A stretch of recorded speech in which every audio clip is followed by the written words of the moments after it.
Alors parfois on se casse la tête, voire les yeux, pour essayer de trouver des thématiques communes dans une même émission. C'est pas le cas aujourd'hui, puisque nous allons parler de 2 films sortis cette semaine et qui parlent tous les 2 de la quête de soi et aussi de la quête du père, que ce soit à Cuba ou à New York. L'un s'appelle Fui Banquero, j'étais banquier, et l'autre What About.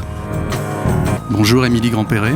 Bonjour. Alors on va rien cacher aux auditeurs de Fréquence Protestante, on attend votre papa. Il est en retard. D'une minute à l'autre, il a eu la mauvaise idée de prendre un Uber. Ça lui apprendra. Vous êtes là pour parler avec lui de Fui Banquero, et j'étais banquier. Vous avez co-réalisé ce film avec lui.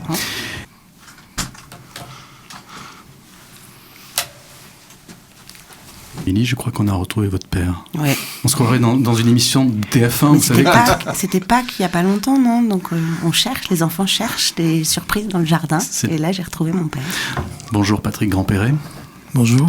Alors vous venez nous parler de votre 6e long métrage, on en a touché un mot avec votre fille, Fui Banquero, j'étais banquier, réalisé en tandem, en binôme, on peut prendre tous les homonymes qu'on veut. Vous aviez déjà tourné avec vos 3 enfants dans votre long métrage Meurtrière, le film que vous aviez réalisé à partir d'un scénario sur lequel Maurice Pialat avait envisagé de faire un film, mais c'est la première fois que vous partagez la réalisation avec votre fille. Alors, est-ce que c'est parce que quand un film aborde la question des racines, il faut se sentir épaulé par sa descendance ? Même si ça n'aborde pas la question des racines, je pense que c'est toujours bien d'être épaulé. Et Émilie m'a toujours épaulé, donc là c'est plus un truc de reconnaissance. Parce qu'en fait, ça fait quelques années qu'on travaille pas mal en binôme. Et puis bon, voilà, moi je signais, mais elle aurait pu signer aussi avant, avec moi, souvent. En fait, c'est Rodin, Patrick. Rodin ? Rodin. Alors, j'ai demandé à une étudiante en cinéma, Sabine Lerissé, qui vient d'avoir son master à l'ICAR Paris, de faire un résumé de vos films respectifs. Et figurez-vous que Sabine a une particularité, c'est qu'elle avait écrit un brillant mémoire sur le road movie. Comme vos 2 films parlent de l'errance et du voyage, elle tombe à pic. Alors, Sabine, petite présentation de Fui Banquero.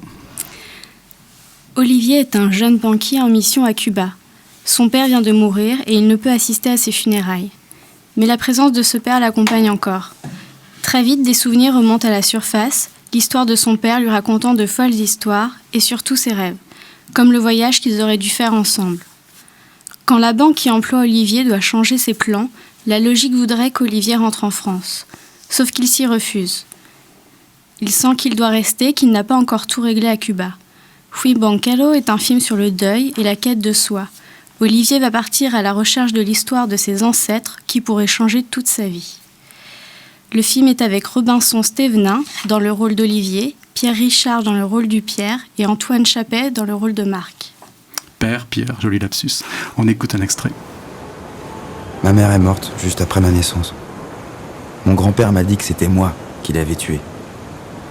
À l'école, quand j'ai dit à mes copains que j'étais un assassin, j'ai tout de suite été la vedette. Mon père m'a engueulé, mais... Cette envie de prendre la mer, c'est le sang de ce pirate qui coule dans nos veines. Je te voyais pas banquier. Je t'imaginais plutôt marin. Patrick Grandperret, dans le dossier de presse, vous avez dit que vous vouliez faire un film libre. On pense à Cuba Libre. Qu'est-ce que c'est un film libre ? Quand on parle du rapport à l'argent justement qu'on veut tuer dans l'œuf pour trouver des valeurs plus humaines. C'est encore une bêtise, c'est les gens disent plein, j'arrête pas. Et non, ça veut rien dire un film libre. Surtout, tous mes films de toute façon parlent de l'argent. Enfin, beaucoup, plutôt la recherche d'argent. Alors qu'effectivement, parce que c'est pas... Ça devient une préoccupation, alors que ça ne devrait pas vraiment être c'est assez triste, mais bon. J'aimerais être libre, mais je ne suis jamais. Votre papa, c'était un sacré personnage lui aussi. Il était, je crois, testeur de verre pour Lissac, la marque de lunettes. Ah, si vous entendez, il serait raide. Là. Non, il a travaillé pour le Grand Capital, pour Lissac, parce qu'il était de Moret, comme Lissac. Et son père était à la Société d'Unité, qui est une société coopérative vous savez, comme issus du fourriérisme, des fourriers. Et donc Proudhon. Et donc lui, il n'était pas encore capital, mais il a inventé le verre incassable. Et Lissac, il a commencé à bosser pendant la guerre réfractionniste. Et après, il a eu un petit atelier rue Pastourelle à Paris. Il y avait 5-6 mecs qui bossaient avec lui. Et puis, Lissac a acheté une usine de papier photo à sa mort. Et c'est devenu Silor. Et ensuite, Essilor, quand c'est jumelé, voilà. Enfin, bon. Donc en fait, il a créé Essilor, quoi. Oui, le grand capital est partout, sauf dans cette radio où on est tous bons enfants. Émilie, oui. Je ne vais pas forcément vous questionner sur le rapport qu'il y a sur un tournage en tandem avec son propre père. C'est pas si fréquent, hein, évidemment. Mais j'ai plus envie de savoir comment s'est cristallisé le ton du film. Parce qu'évidemment, quand on tourne à Cuba, c'est pas comme quand on tourne à La Courneuve. Est-ce que l'indolence, la chaleur, non seulement évidemment ont une importance sur le sujet, mais aussi sur la manière dont on filme? Ouais, c'est-à-dire que Cuba nous a permis de prendre notre temps, ce qu'on ne fait jamais sur les tournages d'habitude. Donc de prendre notre temps et de pouvoir retourner si on n'est pas content d'un truc, réfléchir. Et prendre le temps de vivre des moments et de tourner en même temps, mais sans que ce soit le tournage qui prenne forcément le pas sur la vie. Et en même temps, on bossait tout le temps. Mmh. C'est un film sur l'entre-deux, comme le dit le personnage. Pas encore papa d'un petit garçon, je crois. Et son père, donc Pierre Richard, comme une figure rémanente dans ses rêves dès qu'il décide de ne pas repartir à Paris.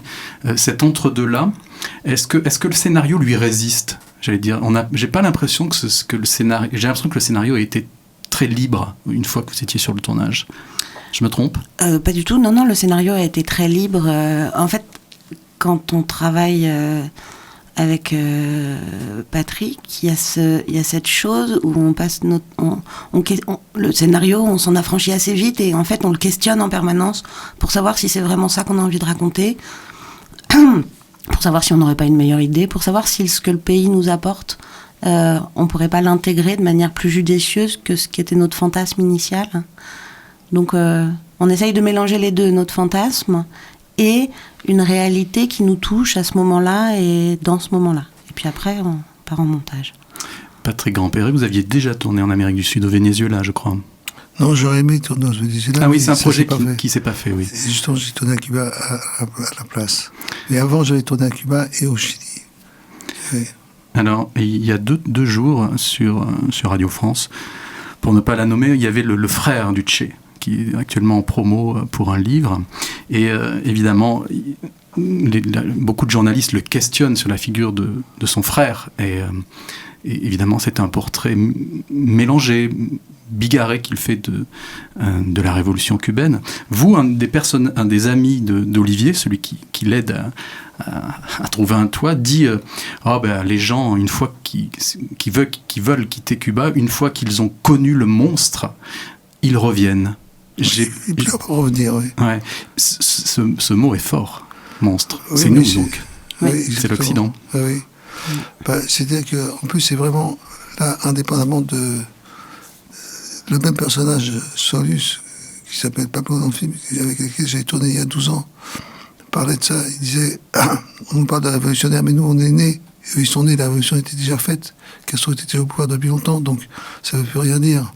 Les révolutionnaires, c'est des vieux. C'est ça qui est assez troublant. Et lui, là-bas, ils ont beaucoup d'humour, donc ils se moquent toujours de Castro, mais c'est vrai que c'est un pays pas libre, c'est une dictature. Je veux dire, on peut pas dire que... On peut pas défendre, c'est pas un pays qu'on peut défendre. Par contre, la population, les gens, comment ils vivent, comment ils se débrouillent, ça, c'est plus qu'attachant. Ils sont très solidaires. C'est ça qui est magnifique dans ce pays. Mais au niveau de la politique, le Che, on peut dire que c'est un mec formidable, mais on peut dire aussi qu'il a foutu en l'air toute l'économie cubaine en prenant la monoculture dans la canne à sucre, ce qui est idiot. Mais bon, il avait un autre idéal, c'était quelqu'un... Bon, voilà, va pas... Voilà, c'est très complexe, enfin, c'est pas complexe, mais... Alors, on va écouter un deuxième extrait de votre film à tous les deux.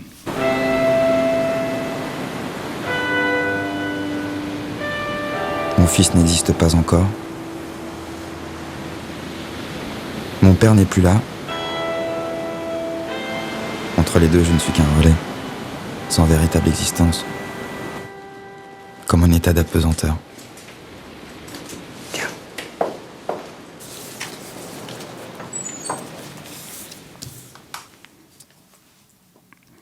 Alors, il y a une séquence dans le film où Olivier donc est hébergé, il se retrouve à un repas et l'épouse de son ami est très réticente au fait qu'il reste, à cause de la surveillance. Et on a l'impression dans le film de comprendre quelque chose de Cuba, c'est-à-dire que le fait d'être surveillé ou d'être dans un état de tension, paradoxalement, renforce l'hospitalité. Quand on offre l'hospitalité, on sait quel prix elle peut avoir, et donc elle est plus libre d'une certaine manière, Émilie. C'était un peu ça l'idée, c'est-à-dire que, enfin, en tout cas pour moi, j'avais connu donc Cuba 10 ans auparavant, quand on avait tourné avec Patrick, et à l'époque j'avais trouvé ça terrible, cette dictature, et puis j'étais très contente de rentrer à Paris. Et puis cette fois-ci, 10 ans après, je vais à Cuba, et Cuba, ça n'avait pas changé, ça c'était pas encore ouvert et tout. Et c'était bizarre de découvrir que, bizarrement, je la trouvais vachement moins dure, cette dictature. Et en fait, je sais pas si c'est... Je pense que Cuba n'a pas changé. Je pense qu'en 10 ans, il y a eu un poids en France, en Occident, qui s'est alourdi pour tout le monde. Et où ce qu'on pensait être la liberté, on a le droit de tout faire, mais on ne peut rien faire. Alors qu'à Cuba, ils ont rien le droit de faire et ils peuvent tout faire. Mmh. Voilà. Patrick Grand... Oui, ils apprennent parce que l'Europe s'est fermée, se ferme, continue de se fermer. Et là-bas, bon, c'est un pays très fermé. Leur problème, c'était qu'on leur interdisait de sortir. Maintenant, ils ont le droit de sortir. Se dit, personne ne veut d'eux. Ils ne vont pas sortir non plus. Alors Patrick Grandperry, il paraît qu'on a deux cerveaux, un cerveau gauche et un cerveau droit. Vous, j'ai l'impression que vous avez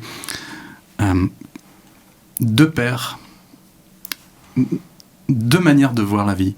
Il y a la manière rageuse, contestataire, et en même temps, je n'oublie pas que Fouy Banquelo est aussi un conte.